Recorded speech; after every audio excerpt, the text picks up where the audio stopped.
7 straight wins, back-to-back sweeps. The Marlins are on fire.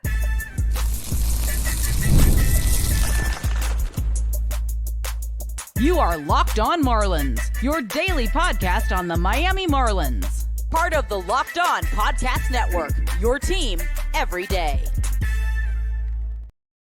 Welcome into Locked On Marlins. I'm your host, Jeremiah Geiger. I've been podcasting about the Marlins for 4 seasons. Go hit me up on X at Jeremiah Geiger 2. And thank you for making Locked On Marlins your first listen of the day. It's part of the Locked On Podcast Network, which is your team every single day. Chase is dancing because the Marlins just swept the Arizona Diamondbacks, coming off of a sweep for the series in San Francisco. This team has swept back-to-back teams. They've won 7 straight games. We got a lot to get into, breaking down this Arizona Diamondbacks series, talking about just how good the Marlins have been playing, who have been the stars for this Marlins team over this recent stretch of success. But before all that, I want to remind you that today's episode is brought to you by FanDuel. Right now, new customers can make $150 in bonus bets when your first $5 bet wins. And welcoming Chase into the podcast. How are we doing? We're dancing. We feel great. The Marlins are on fire. Celebrate good times. Come on. Dun, dun, dun, dun, dun. It's a celebration. The Marlins won 2 series by the virtue of sweeping the San Francisco Giants. They swept the Arizona Diamondbacks.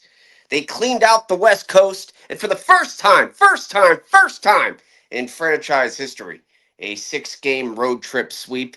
Celebrate all day, Jeremiah. Happy Monday, my friend. It is awesome. I was at the ballpark these last 2 games, just watching this team have the success they're having. They're playing some of the best baseball, I would argue, under the Peter Bendix era. These guys that are coming over, Otto Lopez, a waiver claim last year. How important has he been to this team? Agustin Ramirez, Kyle Stowers. This team is competing and they're winning. You know, that we talk about competition and staying in games, being in a position to win them. That's what the Marlins are finally doing. They're finding a way to come back. These guys are the fighting fish. I absolutely love it. The Diamondbacks, the Giants, 2 very respectable teams. These aren't the Rockies, you know, like you think back to that Rockies series. The vibes were just non-existent. We were wearing bags over our heads. It was depressing. And this team rebounded. They've now won 7 straight games for the first time since 2022. 3 series in a row they've won, including 2 sweeps. Let's take a step back to Friday's game. I was in the stands for this one. That was awesome. An absolute awesome game, just back and forth between two good baseball teams. I'm calling the Marlins good right now because they are playing very good baseball. Kyle Stowers, a huge home run. And then in Sunday's game, he clears the bases with a double. He looks like he's going to be the Marlins all-star representative now because he's heating up again.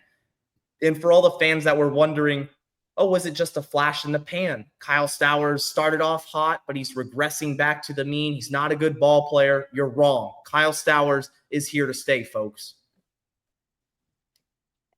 Well, what happened at the beginning of the season that started us off? I think it was like 4-6, 4 out of 6 games we won. We started off like 4-2, I believe, in that first week. What started us off that hot was A, Kyle Stowers being hot, and B, it was Otto Lopez being hot.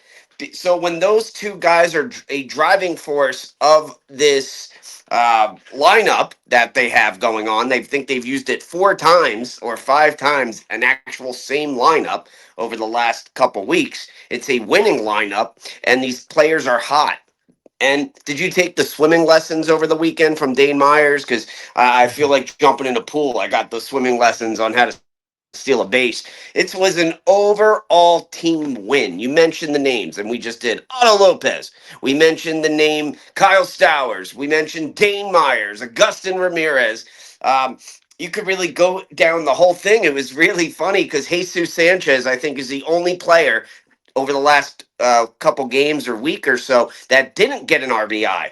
But everyone else, and he contributed, don't get me wrong, but everyone else contributed with an RBI. Just overall team play is at an all-time high. Even when the pitchers aren't doing so well, the team, the position players get to the plate and back them up.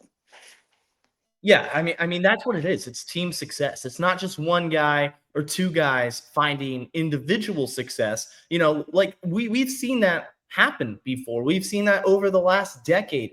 The Marlins had guys who are studs. Like the fact that Agustin Ramirez is coming up and is just an absolute force in this lineup, that's not new.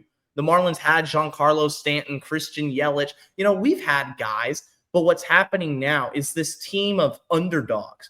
They're all playing together as one cohesive unit, and that's where the wins start to roll in. Think about, the fact that the bullpen, let's go back to the Giants series. Calvin Fauché gets a save opportunity. He blows it. He blows it in the ninth. It goes to extras. The Marlins 2-3 weeks ago lose that game. But Heriberto Hernandez, huge 2-run double. Otto Lopez with the RBI single. They blow the game wide open against the Giants closer, Camilo Doval. This is what is happening. Guys are stepping up when it matters most. They're hitting with runners in scoring position and 2 outs. How important is it to hit with a guy on second base, third base? And then what I really liked seeing over this weekend, the stolen bases. I mean, Dane Myers stole 5 bases in this series alone. He was running wild. The Diamondbacks couldn't stop him. It was great. If you look back on how the Marlins were losing for that long stretch that really put us, I think, 16 or 15 games under 500, it was everyone was stealing on the Marlins, and we weren't doing it back, right? Even in that sweep series that we don't like to discuss, we'll call it the Voldemort series, where we got swept out of Lone Depot Park. That series, the Rockies just ran all over us, ran all over our pitching. And during the last week, that's what we did. We ran all over their pitching. We didn't care if we got thrown out. We took the chance. Most of them paid off. A couple of them had to go to review. We lost a review today, which I still think it was a steal, but they couldn't reverse the call. You were at the game, but they announced it as not like confirmed, just the play on the rule on the field stands because they couldn't find enough to reverse it or vice versa, keep it.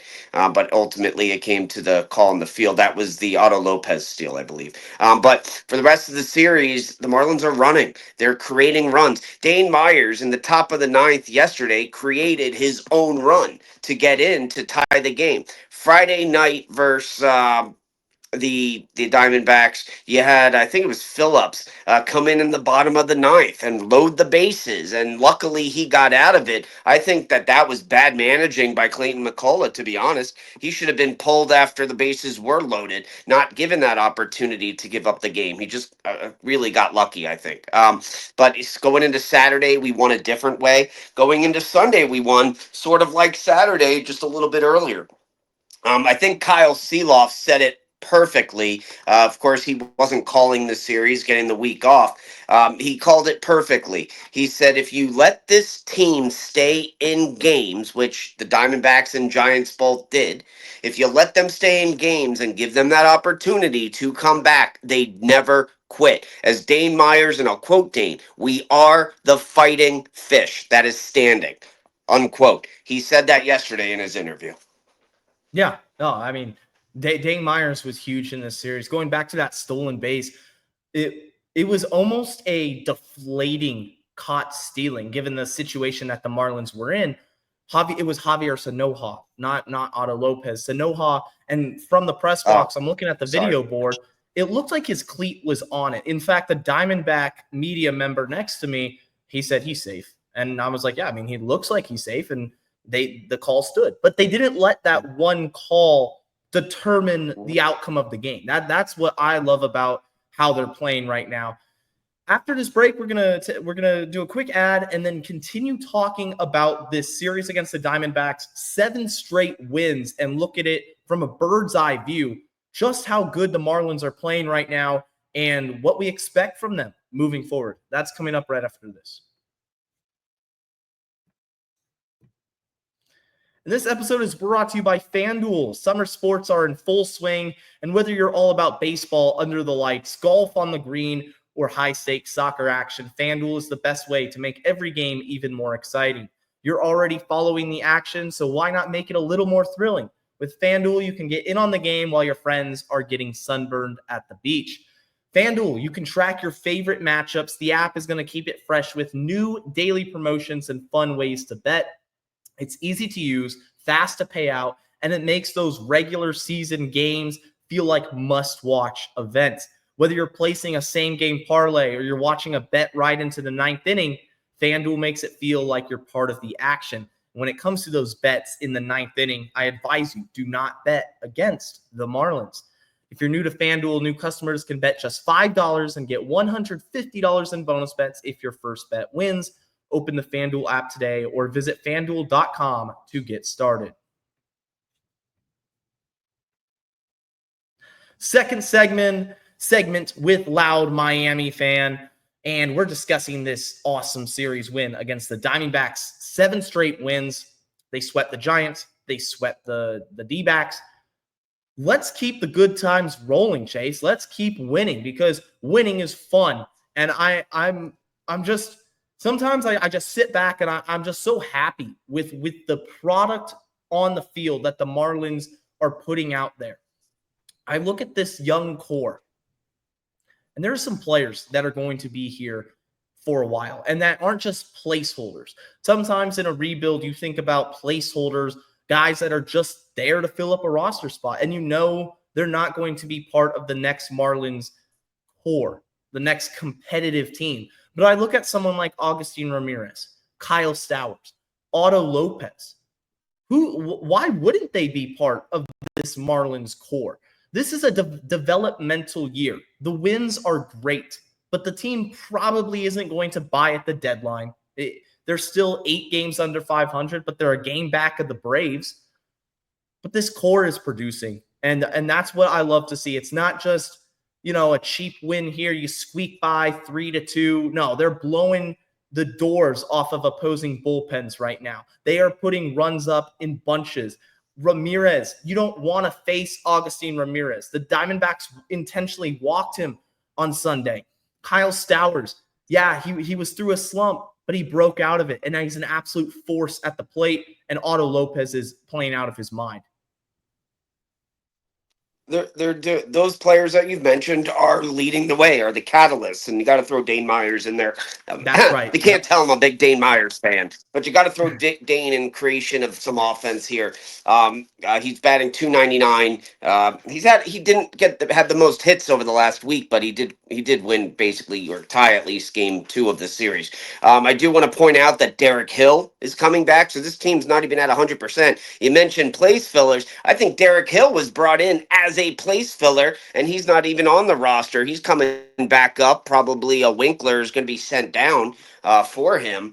But let's talk about what this team has done. They've won 7 straight games. They've won 9 straight road games, and that's going back to 3 sweeps, first being the Washington Nationals, then the San Francisco Giants, now the Diamondbacks. They've won 12 of 16 games. They are the hottest on fire team in baseball. If you want to make a comparison, you just mentioned they are not going to be buyers at the deadline. No, they are not. But will they be sellers at the deadline is a wait to see. We think they're going to trade some pitching, but our pitching's in shambles away from who's on this roster right now.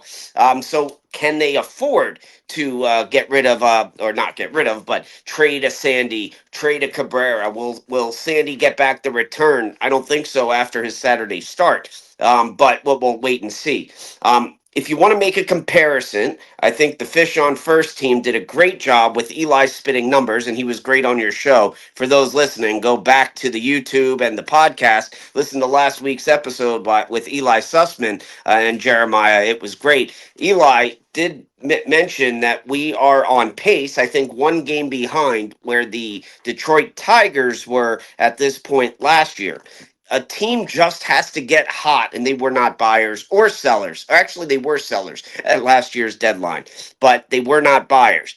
And if this team can stay hot, which we'll have to see how they do out of the break, right? Out of the All-Star break in 2 weeks. That's kind of when it's make it or break it. But if this team can get hot, it's unfortunately they're in the National League, because in the American League, they'd have a Yeah. shot, a real shot at a wild card. There are just two. The National League is stacked. However, if it goes to a tie, they now have the season series over the Diamondbacks and over the Giants. So they can take, if it comes to a tie, they would get the playoff spot. The Cubs, who are leading their division, they have the tiebreaker over the Marlins this year. The Braves, the Marlins have the tiebreaker over so far. Of course, we're early. And we'll have to see where the Mets, who've really owned the Marlins this season, and the Phillies have really owned the Marlins this season, which one of those ends up getting a wild card, because one of those teams will. So it's going. Sorry for long talk here, but they are in it. How many more series can they win, and season series can they win to hope for a playoff tie to be one of the wild card spots is the question. The fact that we're sitting here on the podcast entertaining, the idea that the Marlins are even relevant in postseason discussions, that should tell you that this team is playing extremely well. Going back to your point about winning 9 straight road games, overall on the season, entering Sunday's game, the Marlins were tied for 9th place in all of Major League Baseball in runs scored. This team plays well on the road. I don't know where the disconnect is between home and the way. You want to play, it's home field advantage, but there is an element to the fact that the Diamondbacks stadium, right, at Chase Field, 28,000 yesterday and 30,000 on Sunday. So that would be a record-setting crowd for a random June game in Miami, in Lone Depot Park. This team obviously feeds off of the opposing crowd's energy. They like the underdog role. They want to go out and have the boos, They take pride in being the comeback kids. They're the fighting fish. This team will not quit. And it's composed of guys who we're kind of counting out their whole career. Dane Myers was a Rule 5 draft pick. Otto Lopez was DFA'd by the San Francisco Giants. He was a waiver claim. You have Heriberto Hernandez, Era Clutch Hernandez, as I call him, minor league free agent. Who else? Kyle Stowers, discarded from the Orioles in the Trevor Rogers trade. He wasn't viewed as one of their top prospects, and then struggled immensely in 2024. Many Marlins fans didn't want him on the opening day roster. I can't remember, LMF, if you were one of those fans at the beginning of spring training, because we knew we had to stay the course. You had to stay the course with Kyle Stowers. And I said, going back to spring training, this is it. I have no problem with him making the opening day roster, but he's got a short leash. This is make it or break it for Stowers. And you know what? He stepped up to the challenge, and he proved that he is a good major league ball player and one of the best offensive, producers that the Marlins have. A lot is going to tell us. Oh, go ahead. I'll let you go. Well, I was going to say, I wasn't one of those people who was against Stowers making the roster. I think I was very adamant that I didn't think Derek Hill was going to make the roster. Yeah, that's just right. He didn't fit. Jesus Sanchez got injured, which allowed the opening for the Stowers or Conine to make the team, as they went with 4 outfielders or 5 outfielders. It's going to be a strange week. Now they're adding, you have Hernandez here, and now they're adding Derek Hill back. So I think there's a plethora of outfielders, but not enough spaces to play them all. I just really hope they do not ruin the camaraderie that's been going on, or the momentum that's been going on, by trying to put some of these guys in to platoon. we're going to talk about the return of Derek Hill and also look ahead to this homestand because I think it's a very important next week at home for the Marlins against two quality teams, the Twins and the Brewers. That's coming up right after this.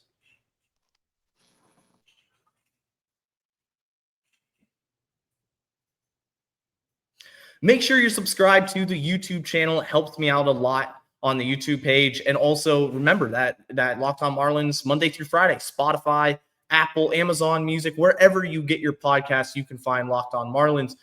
Derek Hill is most likely going to return this week, LMF, and I struggle to see the fit where Hill's going to fit in because I don't want him taking away playing time from the hot hands of Kyle Stowers or Heriberto Hernandez. And both of those guys have been really, really good during this last winning streak, 7 straight wins. You don't want to break up that continuity. I would rather Derek Hill kind of slide in to be that 4th, 5th outfielder, if you really think about it, and just be the guy that comes off the bench as a defensive replacement, comes in the game as a pinch runner, and then gets a spot start maybe once a week. And, it's nothing against Derek Hill, but I want to see the guys continue to play. We have to see what these young guys continue to do. And you talk about defensive replacement. Really, the only defensive player who's not up to par at defense is Jesus Sanchez out of that group. You got Dane Myers, who flattens his face almost every road trip against the wall. You have Kyle Stowers, who stole a home run over the weekend. You have Jesus Sanchez from the DH spot. He didn't start on Sunday's game, and then Heriberto Hernandez had a great defensive week out in San Francisco. So it's going to be very tough, other than to platoon Derek Hill with the Jesus Sanchez at the end of the game to get him in. Look, it's nothing against him, as you say. We appreciate what he's done. It's not like an Avisail Garcia situation where you're like, oh, I can't have him play. He's not good. He can't hit. Derek Hill can and does and adds a veteran leadership to this lineup that they just don't have elsewhere. So if he's on the bench, if he takes Winkler's spot on the bench as someone who might play once a week, I'm all for it. It's unfortunate in sports you get injuries. If an injury happens, you have him ready to go. I'm not saying DFA him, but you can't put him at DH because you have to give Liam Hicks some time too. You didn't mention him before, but he's been on fire all season and one of those Rule 5 draft guys. Yeah, that's right. Hicks has been great for the Marlins. Thing with Derek Hill, he's just kind of a low offensive ceiling guy. You're not going to play him over Stowers or Sanchez unless there's a lefty in which Hill might platoon. But then you have Heriberto Hernandez, who's going to get those reps against lefties in place of Sanchez. So there's a lot of moving parts on this Marlins team when it comes to the outfield because they have a lot of options. So moving on to this homestand, 9 straight on the road, 7 straight wins. Your last series at home, you took 2 out of 3 from the Braves. Now you got the Minnesota Twins. You fly back to the East Coast. You got a nice off day on Monday. The guys need it. They're going to be enjoying it. But then it's right back to work because you have 3 against Minnesota. And you're going to have to face their ace, Joe Ryan. So it's a tough test for Miami because right after that, you got the Brewers. I want to see this team just continue to do what they're doing. Don't change anything up. You got to rely on your bullpen and rely on your studs. And you got to Dane Myers, Agustin, Otto. If these guys stay hot, I see no reason why they don't at least take 2 out of 3 from Minnesota. I'm going to steal a term from a show called The West Wing, which is a political show, great show, if you get a chance to watch it on Max. I'm not plugging that, but I'm going to steal a term from there called the Big Mo. And that Big Mo is big momentum. And the Marlins have that Big Mo right now. So why change it up? Just continue it. Make it a home thing, right? You're not hitting at the top of the 9th. You don't even have to hit in the 9th. Just bring the lead in from the 8th, right? You have the chance to win games if they're tied at the end. You got the Twins coming in. We face the Rays. You'll see me on TV Thursday at the 12 o'clock start game, or the noon-ish start game Yeah. in Orange with Marlins man behind home plate. He's bought about 8 or 9 seats behind home plate. I'm going to be one of them, and it's going to be fun. So look out for that. I will be at the game on Saturday. On Friday and Sunday. I'm doing 3 of 4. It's big thing coming from Boca to go down there. But no, I'm celebrating this team as you should, and you being the listeners. If you're in South Florida, please come out and support this team. It is the dog days of summers. There's no Miami heat. There's just heat in the sun coming down, and we have a roof, and the games don't get rained out. So come out, support this team. You got a couple night starts. You got an afternoon start Thursday, an afternoon start Saturday. You have a night game on 4th of July. Come see some fireworks. And Sunday, let's send this team out on a high with hopefully what could be additional sweeps or just series victories, where we can get closer and closer to 500. This team has earned it. They've earned it with momentum for you. They are your fighting fish. They don't hear the outside noise. Some of them, as we learned, as we interviewed Troy Johnston on Friday night, which you can listen to at the hashtag Let's Get Louder podcast right after listening to this. Yes, that's a shameless plug, but you can listen to that episode there. But you heard from Troy Johnston that sometimes they block out all the noise. They just play their job is baseball, and they don't even watch what everyone else is doing. They're playing their game. So let's support this team. Let's be good fans, not the fans that are somber. Oh, our team stinks. This team is good. They're overachieving. You could compare them to 2023, except the rest of the league is just doing better than the rest of the league did in 2023. So let's watch and support this team. That's my rant. Get out to Lone Depot Park and let's get louder. Like LMF is saying, if you're in an opportunity to go see the Marlins, whether you're in South Florida, you're on the road, just go out and watch them. Like, for all the fair weather fans out there, and I know if you're watching or listening to the show, you're not a fair weather fan, get back on the bandwagon. Start watching these Marlins, because you can see the future. You can see guys who are becoming part of the Marlins core. If I were to tell you, and this is for everybody listening or watching, that on June 30th, the Marlins would be 37-45, one game behind the Braves, and they're 4th place, not 5th place in the National League, you would absolutely take that. You would. They've won 12 out of 16. They're playing good baseball. Yes, they may have gotten swept by the Rockies, but you know what? That feels like forever ago, doesn't it? Because to me, I think that feels like 100 years ago. I can't even remember it. I remember putting the bag over my head, but that's about it. I love this team, man. You started from the bottom. Now you're here. You got to hit rock bottom against the Rockies to make your way up and play better as a team. Better managing. And look, Clayton McCullough has not been perfect at all. He's been better, but he's also made some mistakes. Like even Friday night, I mentioned before, keeping Phillips in a little bit too long. It was a little close to getting that win as they had bases loaded in the bottom of the 9th, did the Arizona Diamondbacks. The rest of the league is struggling. The Marlins are making up ground. Let's get out there and have fun. It's not expensive. I can't tell you people how to spend your money. I have to save to go too. But I will spend $5 to $20 on a ticket, lower bowl, which is great seats. In any other stadium, you're paying $85 to $150 for those seats. Get out to Lone Depot Park, Miami. This is to you. Get out to Lone Depot Park. Have some fun. It's fun. It's entertainment. And these guys deserve your cheering in the stands for them the rest of this week. We're going to give our final predictions for this upcoming week, because next week LMF will be on and we'll reevaluate the week before. It's a good kind of schedule we got going on. So against the Twins, you got 3 against Minnesota, 3 against Milwaukee.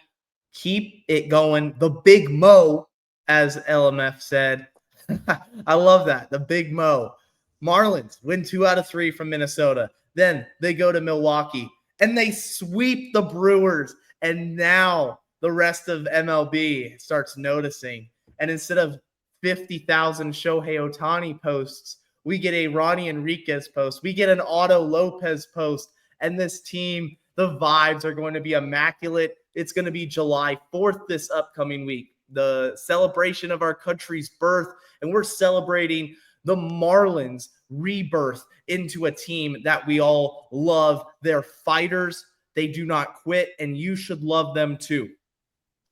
You got Cabrera, you got Junk, and I don't know who the third pitcher is in the next series. And then you'll get Sandy, you'll get Yuri again. Maybe Yuri's one, but you'll get the way the Marlins are set up. They can win every 2 of 3. When you have Yuri and Sandy going back to back, even in a game that Sandy wasn't himself again, he kind of got lit up. I think it was the 3rd inning where he really it's strange with Sandy. We didn't get a chance to discuss it on this episode, but it's strange with Sandy to me because it's one inning. It's when guys start getting on base, he gets in his own head and he overthinks it, and that's where it starts. And you watch it in his face. Anyway, we can win 2 of 3 games at any set. And we can compete against the best pitching in the league once we get to their bullpen and blow them out of the waters. And I use that as a pun. Get out to Lone Depot Park. I have us also winning both series. I don't have another sweep, but I do have us going 4-2 in the next 6. That's great. I love it. And that's going to do it for today's edition of Locked On Marlins. And for LMF, for Jeremiah Geiger, we're out of here. Stay safe, stay locked on, and let's go fish.